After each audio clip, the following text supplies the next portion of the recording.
ଛିଡ଼ା ହୋଇ ମୋ ପରିକା କ୍ଷୁଦ୍ର ଇନ୍ଧନ କଣ ବା କହି ଆପଣମାନଙ୍କର ସନ୍ତାପିତ ହୃଦୟରେ ସାନ୍ତ୍ୱନାର ବାଣୀ ଛିଞ୍ଚି ପାରିବି ତାହା ମୋତେ ଜଣା ନାହିଁ।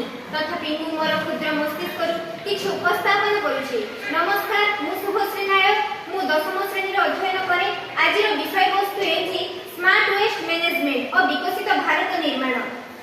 ଭାରତ ଆଜି ବିଶ୍ୱର ଦ୍ରୁତଗତି ଉନ୍ନତିଶୀଳ ଦେଶଗୁଡ଼ିକ ମଧ୍ୟରୁ ଗଣ୍ୟ।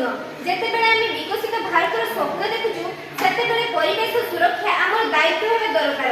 ଅବଶିଷ୍ଟ ସଂଗ୍ରହ ଓ ପରିଚାଳନା ଏକ ଗୁରୁତ୍ୱପୂର୍ଣ୍ଣ ସମସ୍ୟା ଯାହା ନିୟନ୍ତ୍ରଣ କରିବା ପାଇଁ ସ୍ମାର୍ଟ ପ୍ରଣାଳୀ ଗଠନ କରିବା ଆବଶ୍ୟକ।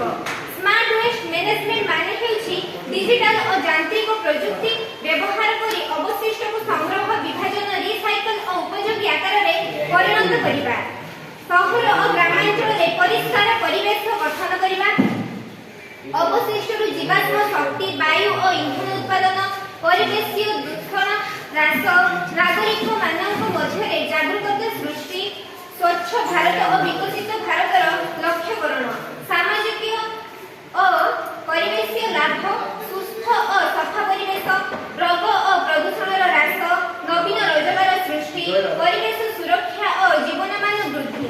ସ୍ମାର୍ଟ ୱେଷ୍ଟ ମ୍ୟାନେଜମେଣ୍ଟ ହେଉଛି ଭାରତକୁ ସ୍ୱଚ୍ଛ, ସୁସ୍ଥ ଓ ସ୍ଥାୟୀ ଦେଶ ରୂପେ ଗଢ଼ି ତୋଳିବାର ଏକ ପଦକ୍ଷେପ। ପ୍ରତ୍ୟେକ ନାଗରିକ ଯଦି ଅବଶିଷ୍ଟ ପରିଚାଳନାରେ ଦାୟିତ୍ୱଶୀଳ ଭାବେ ଅଂଶ ନେବେ ତେବେ ବିକଶିତ ଭାରତ 2047ର ସ୍ୱପ୍ନ ନିଶ୍ଚିତ ଭାବେ ସଫଳ ହେବ।